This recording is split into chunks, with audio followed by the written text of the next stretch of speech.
Hello again, and welcome to Pearl Magazine. Talking about death is a long-standing taboo in Chinese culture, with many believing that even mentioning mortality brings bad luck. As a result, when someone dies, many don't know how to handle it. Tonight, we meet someone who's breaking these traditional rules by planning his own funeral. And we learn that acknowledging death can help with emotions when loved ones pass away.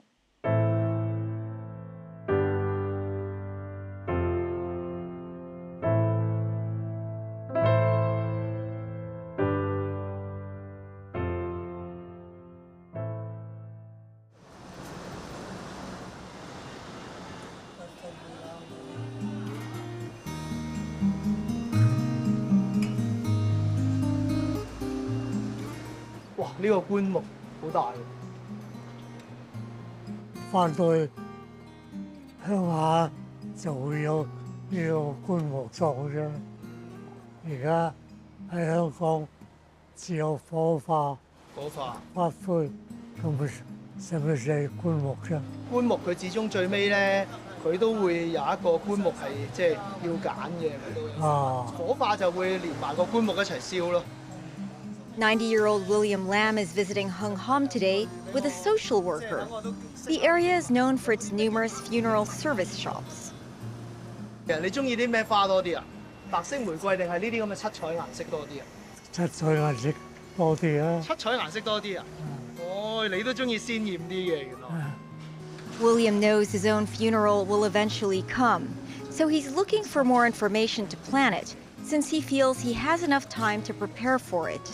呢次入屯門醫院翻出嚟，再俾張紙覆診紙我睇，誰不知係25年3月31號，即係我自己覺得我仲有機會去到25年嘅3月嘅生命，所以我都開心。咁如果教會譬如係咪呢啲木冇呢啲咁樣燒呢啲啊？冇啦。冇呢啲係咪啊？教會邊有燒呢啲啊？ Lung Kai-chung, a social worker who provides hospice care, has been supporting William for over 2 years. Generally, the elderly do not think too much about what will happen after they die. Today is a good opportunity. He can express his thoughts about it. Now I know more about his preferences, which are difficult to talk about at other times. William is facing a terminal illness related to his heart and kidneys. The loss of many friends in recent years has made him think about his own mortality. 我嘅生活都好孤獨下㗎啦。以前我好多朋友，好開心，走晒啦。以前由細至大嘅同學冚唪唥都走晒啦。 As a single father, William and his only son, who has a mental illness, have relied on each other throughout the years. He says he's not afraid of dying, but saying goodbye to his son is particularly difficult. 而家我個仔係孤獨，冇朋友，所以我好擔心，係希望佢識朋友。 Recognizing that farewells are challenging, William has decided to write a few words for his son.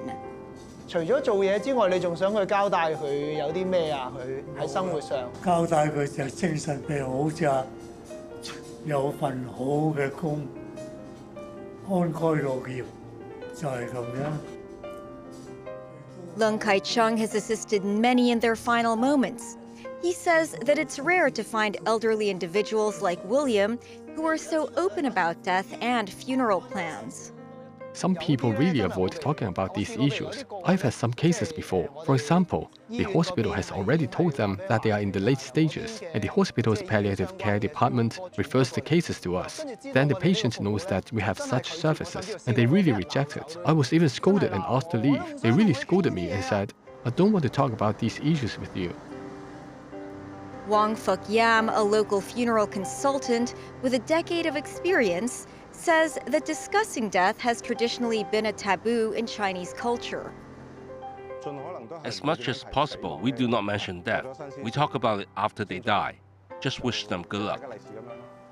However, he points out that without proper preparation, when death happens, many families don't know how to handle it. If they do not plan or make things clear before they die, then after death, families may have different members with different views.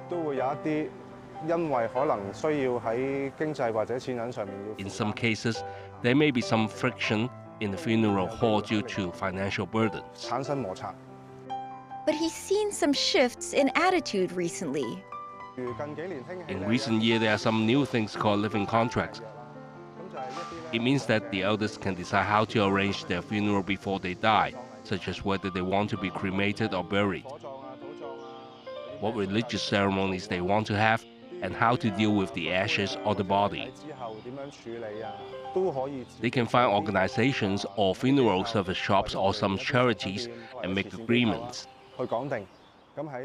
Under the agreement, we can help them arrange the funeral they want.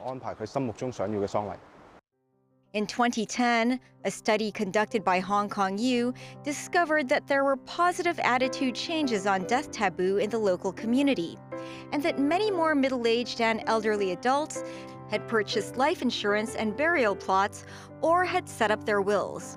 However, it also found that among younger groups, death is still heavily perceived as a taboo topic. To address the issue, a local NGO is hosting a death education workshop for younger audiences today.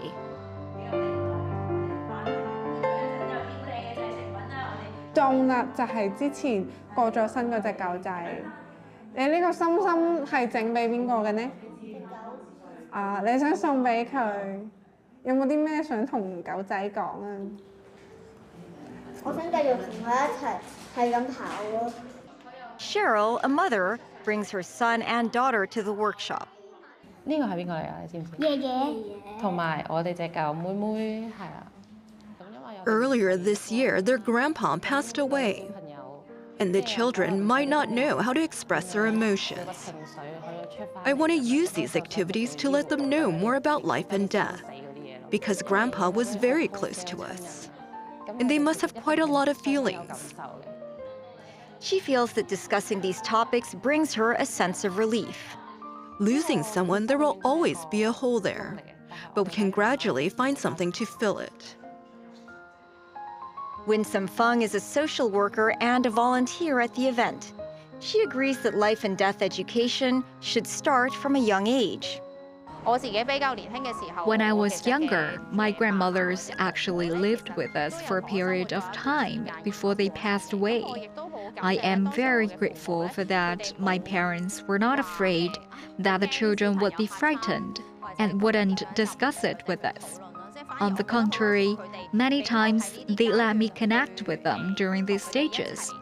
Even if I might not do much, I would chant with my family or go together in those rituals. It actually helps me to face death, and I will know how to take care of my emotions. Many years later, when she lost her father, Winsome felt that she could manage her grief much better. My father had an illness for about 10 years before he passed away. When we finally returned to the hospital, my father was actually unable to speak and was in a coma. One of his eyes was not closed, so I thought he might still want to see us for a while longer. So we walked to the bedside and slowly said, okay. We said goodbye to him, and I told him to rest easy, that I would take good care of Mom.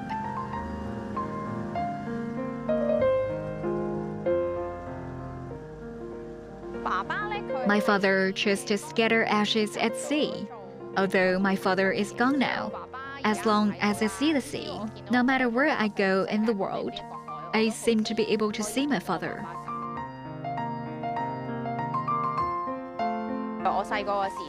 When I was young, fathers rarely did a lot of things to take care of the kids. But my father loved his wife very much, so from primary to secondary school, It was my dad who got up every morning to make breakfast and took me to bus station. So when he left, it was really, I would describe it as a huge sadness. The pain will not disappear overnight.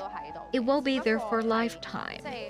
But when life becomes more and more colorful, the sadness that seems like a black spot in life will slowly become less likely to affect you. Having experienced the loss of a family member, Winsome is inspired to help others facing similar challenges. Now she offers emotional support to terminally ill patients and helps bereaved families cope with their sorrow. Because even if you rehearse death 10 times, when it really happens, the mood is very heavy. So we will, no matter how smart they are, we will not get tired of preparing with them together. Sometimes we city folks live very busy lives, and most of the time we don't seem to allow ourselves to have too many negative emotions. But I think as a person who has experienced it myself, it is actually very important for you to allow yourself to be sad. Maybe spend some time with people who are important to you, rather than feeling anxious to become positive immediately or hold back from crying. I think it shouldn't be like this. Molly Chan is the service director of a local NGO that is committed to advancing life and death education in Hong Kong. In our community, people of diverse ages, genders, races, and religions often find themselves overwhelmed when confronting life and death matters. We actively encourage dialogue between families through workshops, lectures, interactive games, and exhibitions. When the people discuss these issues as naturally as breathing, they become motivated to prepare for death properly. Early preparation allows them to live cherished moments for their family rather than regrets. After the break, we'll find out if clean burning can be a waste management solution for Hong Kong. Stay with us.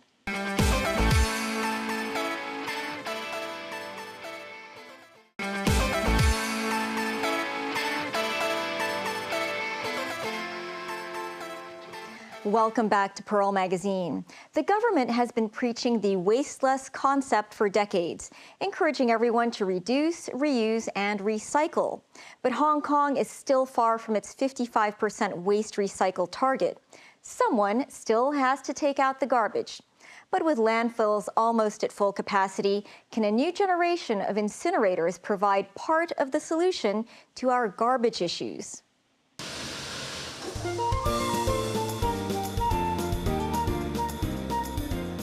62-year-old Mr. Wang lives in Bulo County in Guangdong Province. Normally, it's only two of us at home.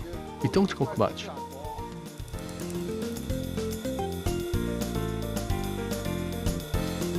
Mr. Wang and his wife are having a simple meal of braised pork and stir-fried beans. Maybe some fried eggs if they're still hungry. But they've still got leftovers. 差不多了。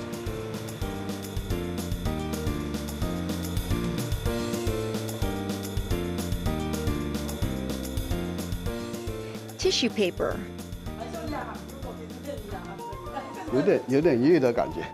Mr. Wang uses tissue to wipe away his sweat, but he doesn't throw it into the kitchen trash can. He uses a separate bin in the living room.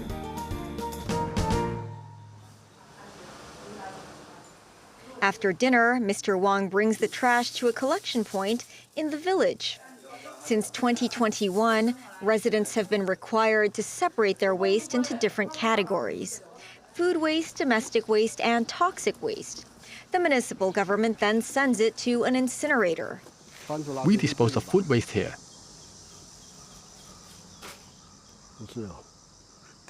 This bin is for domestic waste. And this is toxic waste, such as batteries and other dangerous material. After sorting the waste, they can easily be managed at the incinerator. In 2015, an incinerator was built near Mr. Wang's house. Residents had protested against the plan, but now they feel differently. The rubbish was here and there. After the incinerator was built, the environment improved a lot, like day and night. Not much to be afraid of. Basically, no, I'm not afraid. Those guys wouldn't do the job if they were afraid, so why should I be scared? Mr. Wang's household waste is delivered by garbage truck to the incinerator. After the 3-minute trip, the truck enters a negative air pressure area, which keeps the smell inside.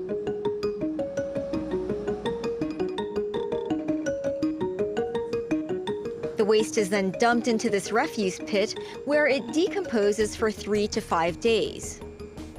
Then it gets burned at over 850 degrees Celsius in the incinerator.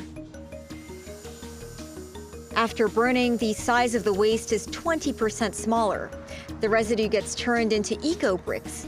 3% of the waste material is converted into fly ash particles, which contain heavy metals. This gets dumped into a landfill. Unfortunately, dioxin is released during the treatment process, so the Mainland's Environmental Protection Authority will monitor the levels of dioxin and toxic pollutants in the area. Li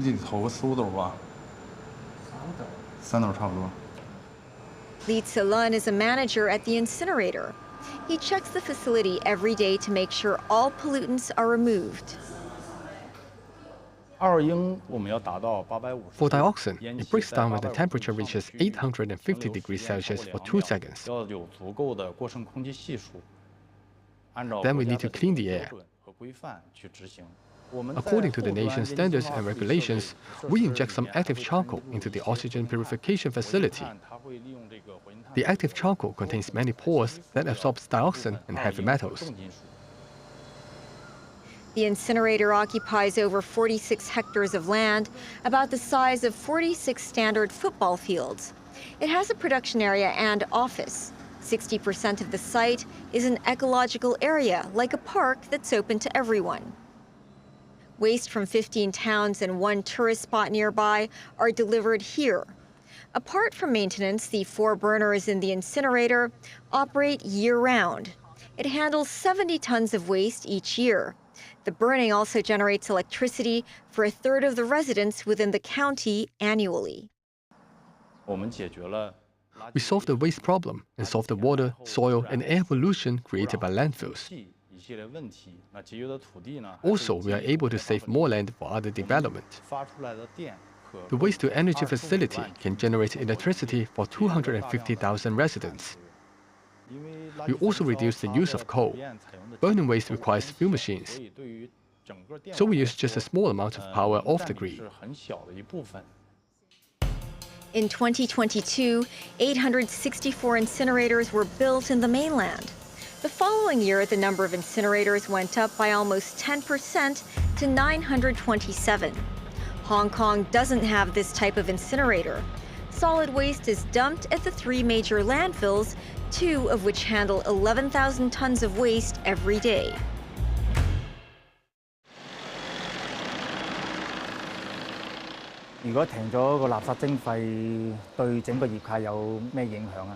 Ricky Fan has been advocating for environmental protection for over 30 years. He says the recycling business is more difficult to operate today than in past years. He says it's difficult to solve the city's waste problems in the long term.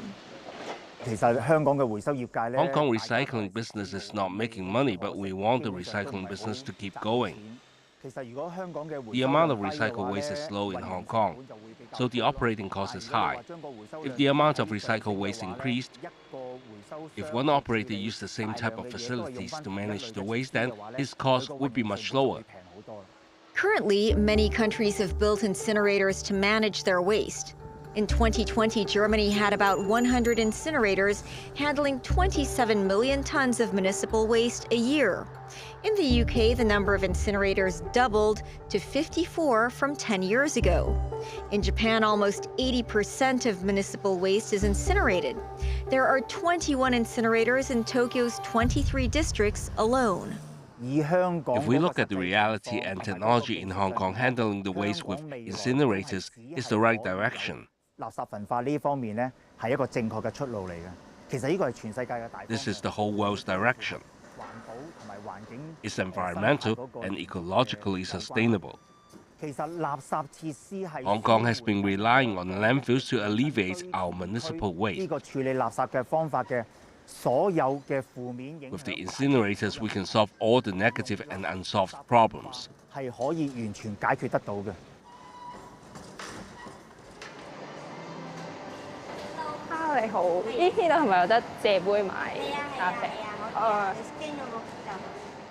Today, Leanne Tam, a Greenpeace campaigner, buys a mug of coffee at this shop. She doesn't have her own mug, but the cafe has a borrow a cup program and offers discounts to encourage customers to cut waste. Leanne opposes building an incinerator. She says caterers, retailers, and the public can cut their waste from the source. Incinerator cannot solve the problem. Think about it. Who would like to live in an area close to the facility? If we keep producing garbage, does it mean we need to keep building incinerators to solve the problem? The best solution is to tackle the root of the problem, to cut waste. Back in 2013, the government unveiled the Hong Kong Blueprint for a sustainable use of resources, pointing out the best way was to tackle resource circulation. The last resort was dumping in landfills or burning. The government has been spending resources on building waste-to-energy infrastructure, expanding landfills or building recycling facilities. But it doesn't allocate resources on waste reduction and recycling. The government put the resources in the wrong place. That's why we are further away from the waste reduction. And the amount of waste keeps increasing over the past decade.